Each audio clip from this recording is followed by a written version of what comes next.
तो नेचुरोपैथी का दूसरा सिद्धांत है रोग के कारण कीटाणु नहीं। तो पहले सिद्धांत में हमने देखा था कि सभी रोग एक है, उनका कारण भी एक है और उनकी चिकित्सा यानी उनका उपचार भी एक है। ये पहला सिद्धांत देखा था। तो उस सिद्धांत को ध्यान में लेते हुए हमने रोग का कारण जो है वो विजातीय तत्व माना था। विजातीय तत्व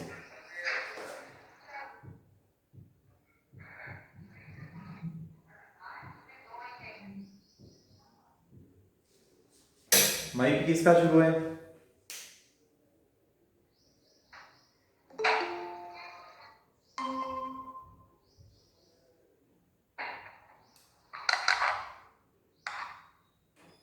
माइक किसका शुरू है? उपाध्याय उपाध्याय सर जी, उपाध्याय जी। हेलो। हाँ, आपका माइक शुरू है, माइक बंद कर दो। Okay sir.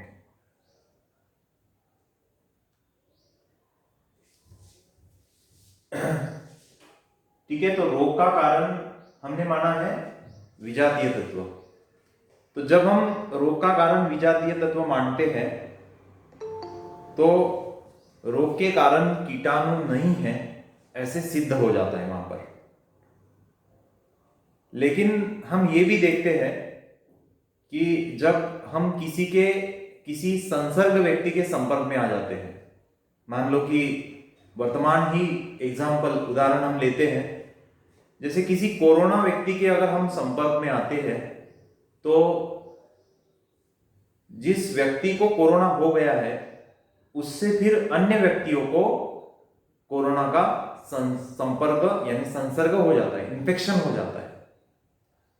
तो उस वक्त हमें ऐसा लगता है कि कीटाणु के कारण रोग होते हैं, लेकिन यह सच नहीं है।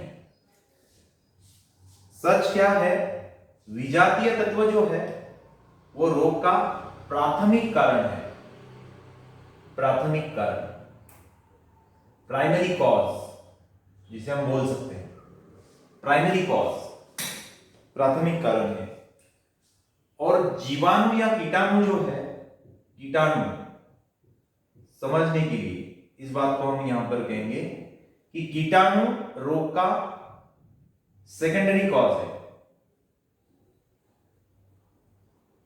सेकेंडरी कॉज है, ठीक है।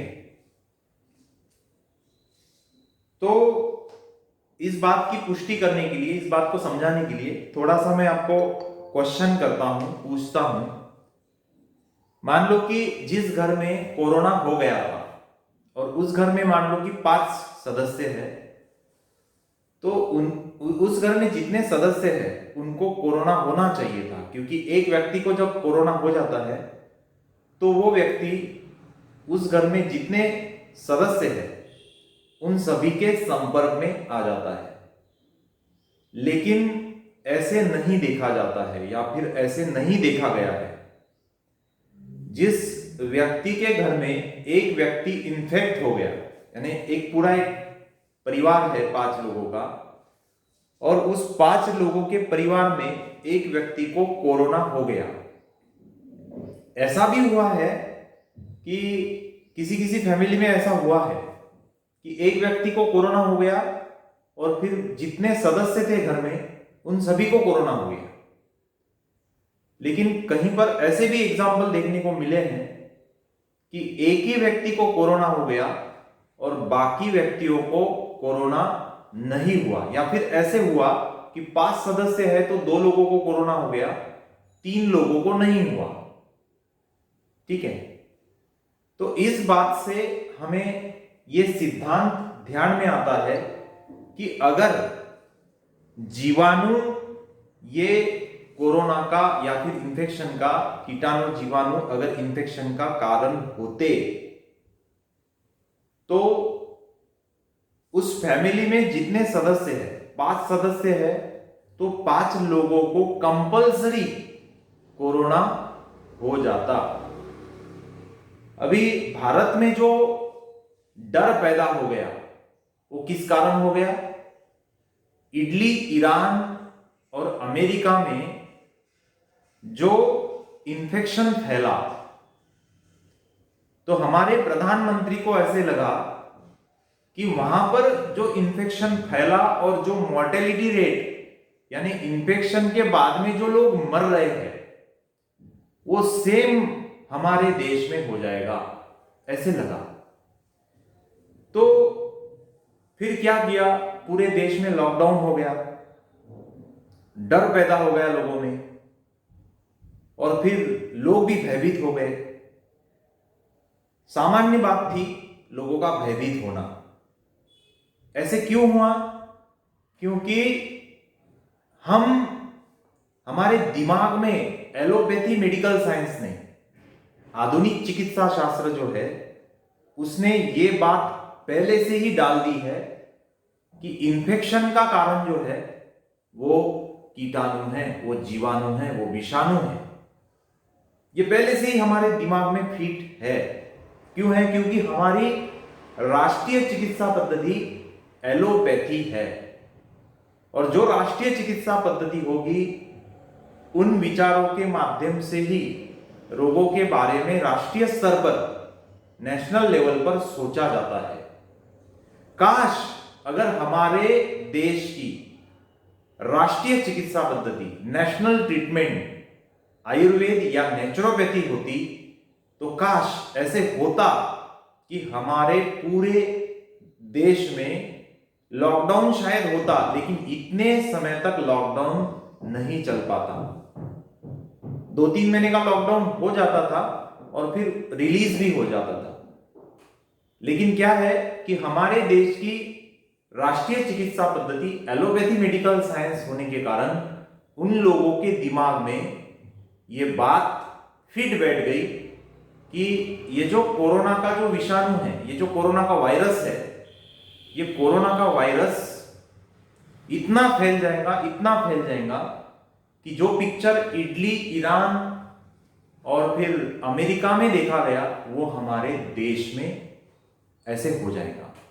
मैंने प्रधानमंत्री का पहला भाषण सुना था, और जो पहला लॉकडाउन हुआ उसके पहले का उनका एक भाषण जो था वो मैंने सुना था, और उन्होंने कहा कि अगर आपने जो भी कायदे, कानून और नियम है उसका अगर पालन नहीं किया तो ऐसा भवंडर आ जाएगा, है ना, ऐसी बाढ़ आ जाएंगी मृत्यु की कि हम आगे 50 साल तक भी उसे रिकवर नहीं कर पाएंगे।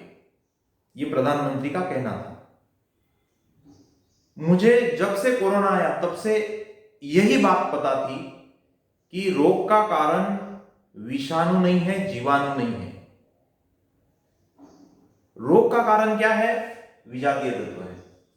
अगर आप बोलेंगे अभी कि जैसे इटली, ईरान और अमेरिका में फिर ऐसे इतने लोगों की मौत क्यों हुई?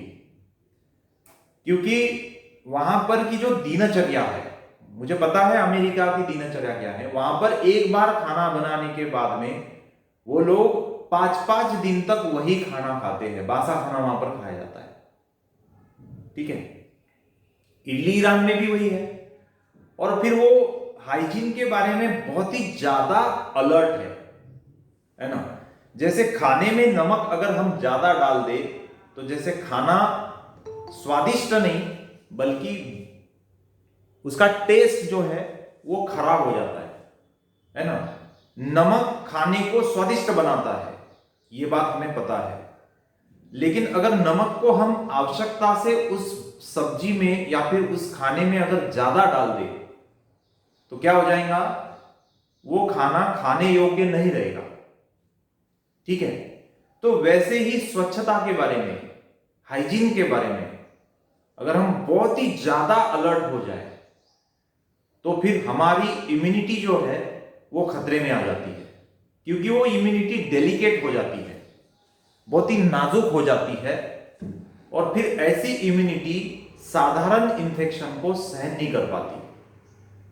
ठीक है, तो जो हाइजीन और जो व्यवस्थाएं अमेरिका में है, ईरान, इराक में है, वो हमारे देश में नहीं है। ये थोड़ी सी ये जो बात है हाइजीन के बारे में, तो ये थोड़ी हमारे भारत में ज्यादा ही खराब हाइजीन है।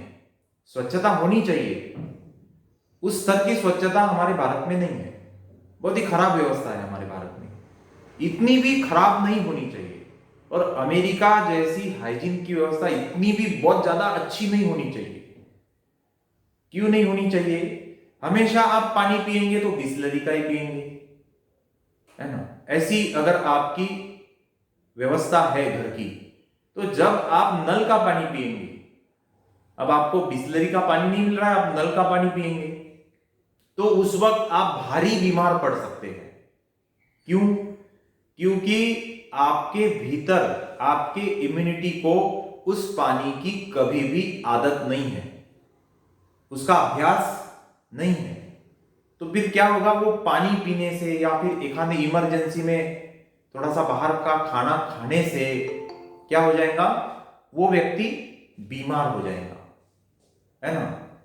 जैसे हम जानते हैं कि अगर हमारे पैरों में या फिर हमारे भुजाओं में अगर हमें बल रखना है, तो हमें कसरत का सराव करना आवश्यक है, हमें कसरत करनी चाहिए। तभी हमारा बल जो है, भुजाओं का बल और पैरों का बल, वो बल बरकरार रहेगा, है ना। तो लोग क्या करते हैं, पहलवान लोग जो होते हैं ना, वो कसरत करते हैं। क्यों करते हैं? अभी तो उन्होंने कसरत करके बहुत अच्छा शरीर पा लिया,